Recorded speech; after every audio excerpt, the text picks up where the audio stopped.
Kemudian poin yang kedua, singkat mawon Pak nggih, ketinggalan Bapak niki sisa-sisa tenaga niki. Katanya kan rada loyo.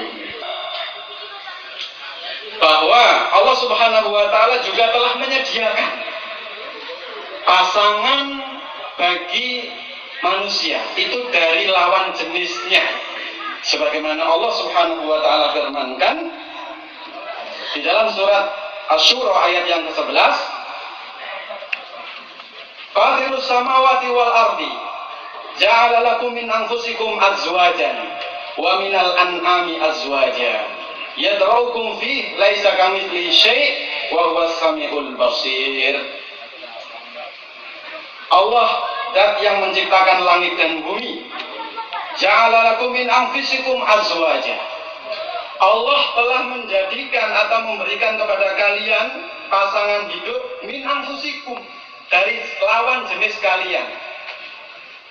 Ini adalah anugerah dari Allah, rahmat dari Allah, kasih sayang Allah.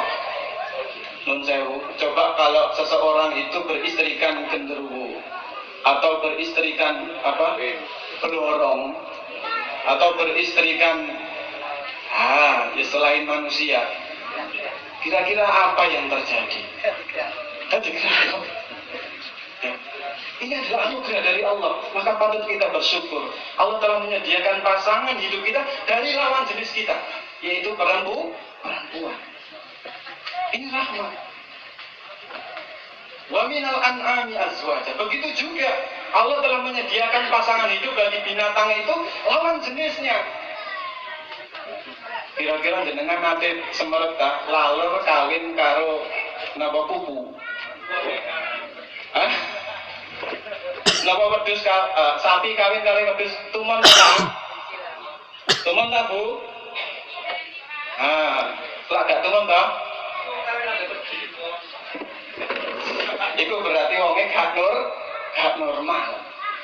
Ayat Allah telah menjelaskan ya, ja'ala lakum min anfusikum azwaja. Allah menjadikan pasangan hidup kalian itu dari jenis kalian sendiri.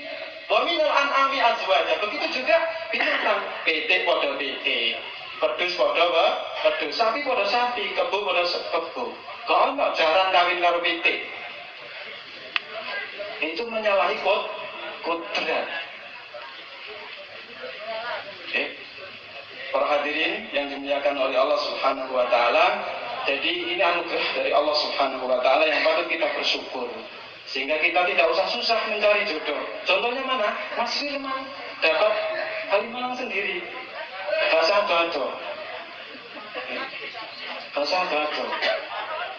Tapi kalaupun dari luar Kalimalang juga lebih baik.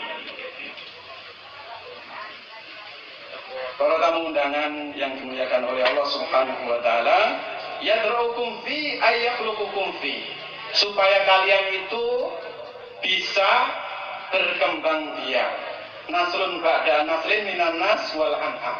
Jadi kalau ada pernikahan ala wajhi syar'i yang sah, itu tujuannya adalah untuk mengembangkan keturunan yang sah, nasab. Sebab ngeten para bapak dan ibu, para tamu undangan yang dimuliakan oleh Allah, kalau berbicara nasab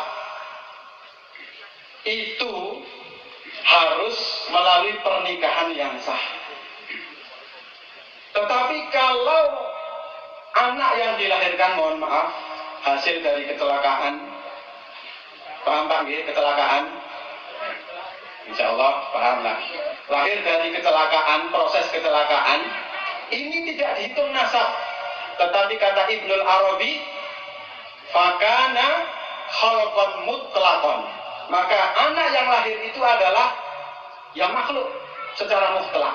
Tetapi tidak ada garis keturunan yang benar menurut syariat agama. Walaupun negara mengakuinya bahwa bapak biologisnya si Fulan ini adalah si Fulan bin Fulan. Itu secara agama. Walam yakun nasaban muhaqqaqan, dan tidak dikatakan anak yang lahir dari hasil kecelakaan itu memiliki nasab yang hakiki. Makanya pernikahan ini adalah untuk menjaga nasab, supaya nasab seseorang itu menjadi jelas. Nah sakniki data-data pribadi seseorang itu sangat dibutuhkan. Beliau Pak Marzuki ini sering menyampaikan akte kelahiran, bapak sopo, mbah sopo, ibu sopo. Nah, ini akan ditanya.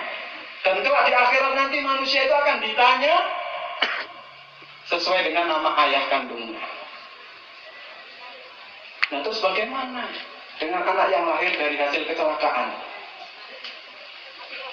Ini maka melalui mimbar Walimatul Urs ini saya sampaikan kepada panjenengan sedoyo, mari kita ajak kepada anak-anak kita untuk lebih memahami tentang agama, sehingga dalam memilih jodoh itu gak sakarwi dewi Pak. Disudukno iki lho nak pasanganmu sing api. Ojo kok dipek ayune tok, dipek sugine tok, dipek pintere tok. Ya itu penting, tetapi ada yang lebih penting lagi, yaitu nilai agama. Sebab orang kalau menikah dengan tujuan cantiknya, kecantikan akan luntur, kekayaan akan musnah, tidak dibawa, dan begitu seterusnya. Tapi kalau agama akan dibawa mati. Dan kalau manusia-manusia yang soleh itu ketika masuk surga, diriwayatkan oleh Sa'id bin Jubair, ketika seseorang masuk surga itu akan mencari aina abi wa jadi, mana ayahku, mana kakekku, wa ummi, mana ibuku, aina zaujati, mana istriku, aina waladi, mana anakku, dan begitu seterusnya akan dicari. Dijawab oleh Allah, innahum lam ya'malu kama ta'malu. Sesungguhnya mereka itu tidak beramal seperti engkau yang lakukan. Maksudnya apa? Yang menyeleweng dari agama. Kemudian laki-laki tersebut mengatakan kepada Allah, ya Allah, sesungguhnya aku beramal untuk diriku dan untuk mereka. Artinya orang tuanya mendoakan, berusaha untuk menjadikan anaknya lebih baik. Maka ada khiluhum, masukkanlah mereka dari keluarga-keluarga orang tersebut. Maka pernikahan ini sangat penting untuk kita jaga proses permulaannya, jangan sampai salah. Apalagi kecelakaan lebih dulu, ini jangan sampai dia terulang. Mudah-mudahan di Kalimalang tidak ada. Kita semuanya berharap orang Kalimalang menjadi baik semua, nasabnya menjadi jelas menurut agama dan menurut hukum negara. Para tamu undangan yang dimuliakan oleh Allah Subhanahu wa Ta'ala, kemudian poin yang ketiga, Allah Subhanahu wa Ta'ala memerintahkan nikah itu untuk menjaga nasab. Ada salah satu ayat yang tertera di dalam surat Al-Furqan, ayat yang ke-54. Wa huwa allazi khalaqa minal ma'i basyara faja'alahu nasaban wa sihra wa kana rabbuka qadira. Dan dialah yang telah menciptakan manusia dari air, faja'alahu nasaban wa sihra. Kemudian Allah menjadikan manusia tersebut berketurunan. Wasifro musoharo itu adalah persaudaraan yang diawali dari proses pernikahan yang sah, musoharo, yang dulunya bukan apa-apa, antaranya Mas Firman Sah dengan siapa? Pak Nur Rofiq, tidak ada hubungan apa-apa, tetapi sekarang menjadi mertuanya dengan ibunya. Kemudian Mbak Nur Fadilah bukan nggak ada derek ya. Nah itu kalau punya saudara, maka saudaranya menjadi ipar. Nah, inilah yang disebut dengan musaharah, mendekatkan. Jadi semakin dekat. Dan di dalam ayat ini kata para ulama menjelaskan bahwa minal ma'i isyaratun ila asril khalqah fi anna kulli hayyin makhlukun minal ma', bahwa setiap apa yang hidup di dunia ini makhlukun minal ma', tercipta dari air. Yang hidup, berkembang biak, beranak pinak, berpasang-pasangan itu tercipta dari air. Tidak ada yang tidak tercipta dari air. Dan manusia tercipta dari air yang hina. Tidak ada lalat, ayam, kambing, semuanya tercipta dari air. Ikan, semuanya tercipta dari air. Air yang dimaksud adalah air, air sperma dan sel telur wanita atau betina yang telah bercampur, bertemu di dalam rahim, kemudian menjadi janin. Ala wajhi syar'i, sesuai dengan syariat agama. Maka dia kalau lahir maka nasabnya menjadi nasaban muhaqqaqan, nasabnya jelas. Tapi kalau fa'ingkana bimaksiatin fakana khalqan mutlaqan, maka kalau bayi yang lahir dari hasil kecelakaan maka tidak dikatakan sebagai nasab yang benar, tetapi makhluk secara utuh, makhluk secara nyata. Para tamu undangan yang dimuliakan oleh Allah Subhanahu wa taala, kemudian poin yang keempat, kemudian siapa yang boleh dinikahi? Allah Subhanahu wa taala menjelaskan sangat gamblang dan sangat rinci. Apakah kita boleh menikahi semua orang? Boleh, kecuali yang dilarang. Disebutkan di dalam surat An-Nisa ayat 22, ayat 23, ayat 24. Sangat rinci sekali Allah Subhanahu wa taala menjelaskan, hurrimat alaikum ummahatukum wa banatukum. Telah diharamkan atas kalian untuk menikahi ibu-ibu kalian. Jadi gak oleh boten angsal menikah dengan ibunya sendiri. Jangan meniru atau mengikuti sebagaimana kisahnya Sang Kuryang. Itu sering disampaikan di sekolah-sekolah dasar di SD. Zaman panjenengan nggih wonten ta Pak kisah Sang Kuryang niku? Itu menikahi ibunya sendiri. Nggak boleh. Wa banatukum, dan menikahi anak kandungnya sendiri. Nggak boleh. Ibu kemudian anak kandung. Tetapi mohon maaf sekali lagi mohon maaf, apa yang panjenengan pirsani melalui berita HP Android panjenengan sami ini sangat miris sekali. Orang tua kandung mohon maaf menghamili anak kandungnya sendiri, bahkan sampai melahirkan anak. Ada di mana? Saya baca ada di Belanda. Nggak tahu kalau di Indonesia.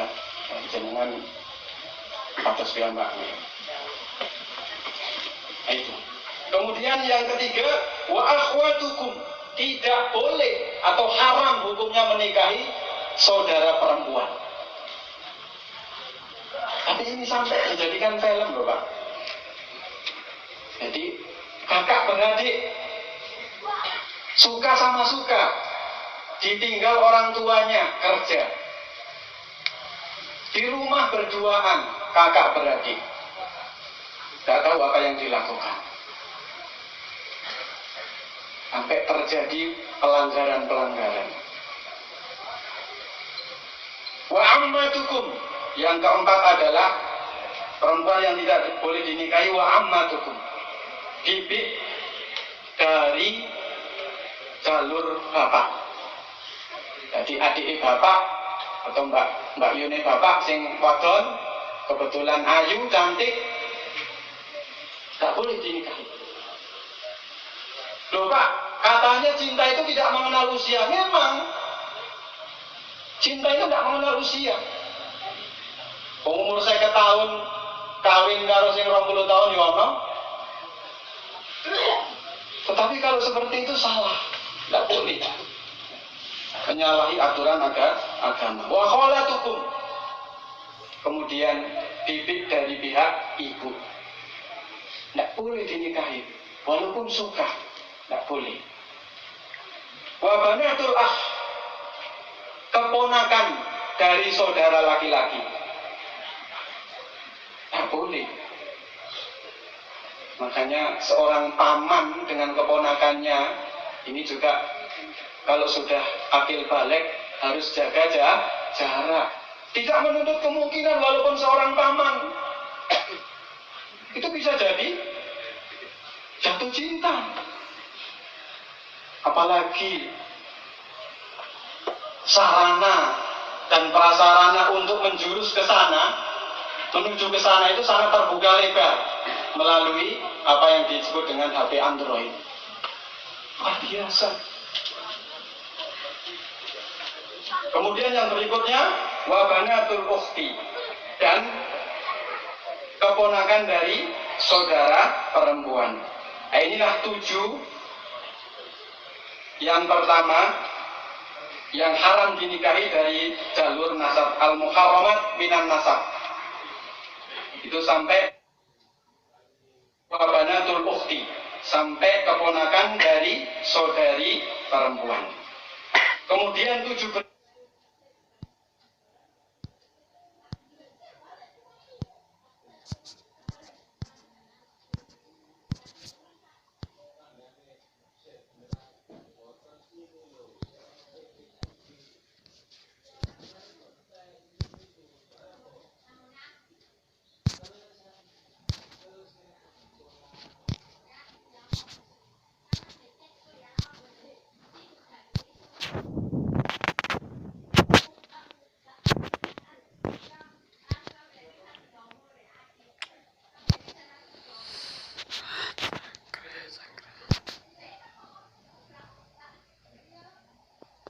tukumulati arda'nakum,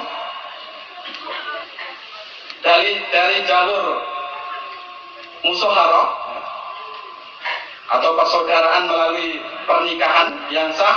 Wa ummahatukum allati arda'nakum, ibumu yang dulu pernah menyusuimu sehingga kamu kenyang menjadi dewasa. Pak, ya apa nek nyusui ini sak ceritan? Lah sak ceritan tapi warak kok arek cilik. Itu juga menjadi masalah. Wa ummahatukum allati arda'nakum, tak boleh dinikahi.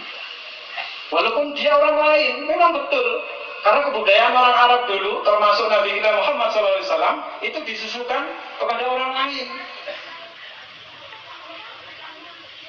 Kemudian berikutnya wa akhwatukum minar radha'ah, saudara sepesusuanmu. Kebetulan si Min dan si Mun, atau si Min dan Mun ini adalah dulu saudara. Ini contoh mawon Pak. Saudara sepesusuan disusukan kepada anak atau siapa. Kemudian begitu keduanya dewasa, akil balik, ada getar-getar cinta. Terus orang yang dulu pernah menyusukan mereka berdua itu bilang, bukan biyen iku aku sing nyusoni, ditinggal makmu no pasar, ditinggal makmu no, mohon maaf, turi ya. Aku sing nyusui sampai sakmu no gedene iku. Lah terus apa sih aku seneng iku. Kalau sudah saling jatuh cinta seperti ini harus segera dihindari. Sebab itu menyalahi aturan agama. Tidak boleh. Apalagi kalau disusui sampai dia usia 2 tahun setengah. Tidak boleh. Kemudian berikutnya wa ummahatun nisaikum, mertua. Ketika oleh wong lanang iku cinta karo maratuwane, dadak meneng-meneng bojone iki mohon maaf, mungkin sing wedok murang-muringan, dia tidak dilayani sebagaimana mestinya seorang suami istri. Ternyata dia menaruh hati kepada mertua, perempuannya. Istrinya ke pasar, dia mohon maaf, mungkin cipika-cipiki dengan mertua perempuan. Naudzubillah. Apakah pernah terjadi? Mestinya kalau Allah sebutkan secara rinci ini bakal terjadi dan sudah terjadi. Tidak ada yang tidak terjadi. Allah merincikan begitu detail, itu pasti terjadi. Maka peluang-peluang untuk menjurus ke sana itu mari kita jauhi. Kemudian berikutnya warabaibukum allati fi hujurikum min nisaikum allati dakhaltum bihin. Anak kawan. Jadi mohon maaf kalau ada seorang laki-laki yang kawin atau menikah dengan perempuan yang membawa anak. Rondo bawa anak. Tapi anaknya gede Pak, wis perawan SMA atau mungkin wis kuliah lah. Iku mateng-matengnya arek wedok sakmono iku.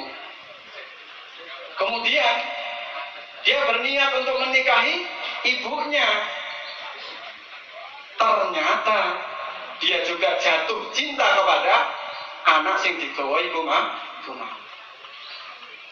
Boleh selama ibu iki mau durung digauli. Kalau sudah digauli, tidak boleh. Harus diceraikan salah satunya.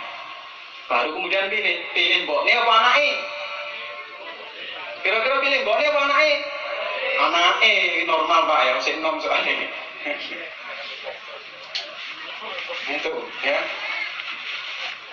Warabaibukum allati fi hujurikum min nisaikum allati dakhaltum bihin.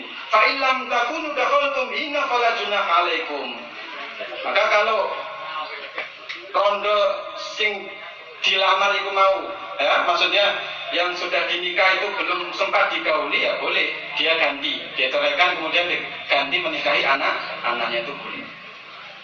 Wa halailu abnaikum, juga tidak boleh menikahi halail abnaikum, mantu wedok. Mohon maaf, ini biasanya juga terjadi dan sering diberitakan, ya, antara bapak mantu dan anak mantu. Itu terjadi, Pak. Fahalailu abnaikum. Mari kita berhati-hati. Wa antajma'u bainal ukhtain ila ma qad salaf. Kemudian menggabungkan dua anak perempuan, kakak beradik, juga dilarang oleh agama. Nek sampean seneng karo kakak yo kawin karo kakak, tapi begitu perjalanan sudah jauh 1 tahun 2 tahun ternyata kok adik yo ayu, adik digawa sisan di Melayu, ini tidak boleh. Wa anta semau bainal ukhtain ila ma qad salaf. Kecuali apa yang sudah lampau dulu terjadi pada umat-umat terdahulu, itu dimaafkan oleh Allah. Setelah turunnya ayat ini maka tidak boleh menikahi kakak beradik. Harus pilih salah satu. Itu syariat Allah Subhanahu wa ta'ala. Kemudian berikutnya innallaha kana ghafurur rahim. Sesungguhnya Allah Maha Pengampun lagi Maha Penyayang. Disebutkan pula di dalam ayat sebelumnya yaitu ayat 22, wala tankihu ma nakaha aba'ukum illa ma qad salaf. Ini juga perempuan yang tidak boleh untuk dinikahi. Bekas bojone bapak. Jadi bekas ibu tiri. Itu tidak boleh dinikahi, Pak. Kenapa? Allah menjelaskan innahu kana fahisatan. Sesungguhnya perbuatan yang demikian itu adalah keji, wa maqtan, dan dimurkai oleh Allah, wa sa'a sabila, dan seburuk-buruk jalan yang ditempuh. Tidak boleh menikahi ibu tiri. Walaupun ibu tiri lebih muda daripada ibu kandung, tidak boleh. Kemudian juga Allah menambahkan di dalam ayat berikutnya, masih surat An-Nisa ayat 24, wal muhsanatu minan nisa. Ayat yang sering terjadi di kalangan kita. Tidak diperbolehkan menikahi wanita-wanita yang sudah punya suami. Pak, nek gak oleh dinikahi digendakane ya apa? Apa maneh digendak? Dinikahi secara syar'i saja tidak boleh, apalagi tidak gendaan.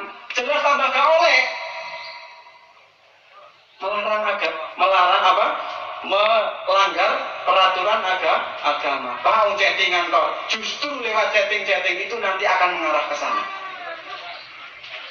Andane wong wedok nek wis duwe bojo, nuwun sewu para bapak aja nglirik halamane tonggo. Sesungguhnya apa yang ada di perempuan lain itu ada di istri kalian. Begitu kata Nabi kita Muhammad sallallahu alaihi wasallam. Ono guyuran ngene, Pak. Ayu, elek, pesek, padha ae rasane. Kula nate nyireng. Nggih. Padha ae rasane.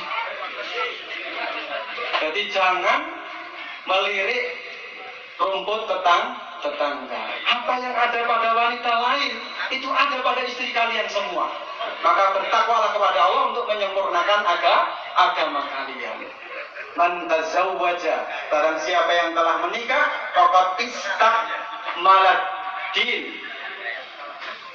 Faqad istakbala nisfaddin. Sesungguhnya dia telah menyempurnakan separuh dari agamanya. Kalau dia telah menikah. Fattaqillah, falyattaqillah, maka bertakwalah kepada Allah finis sisani afis finis fil baqi. Untuk yang separuhnya itu bertakwalah. Jadi supaya sempurna. Para tamu undangan yang dimuliakan oleh Allah Subhanahu wa taala, kesimpulan apa yang saya sampaikan pada malam hari ini, yang pertama saya berwasiat kepada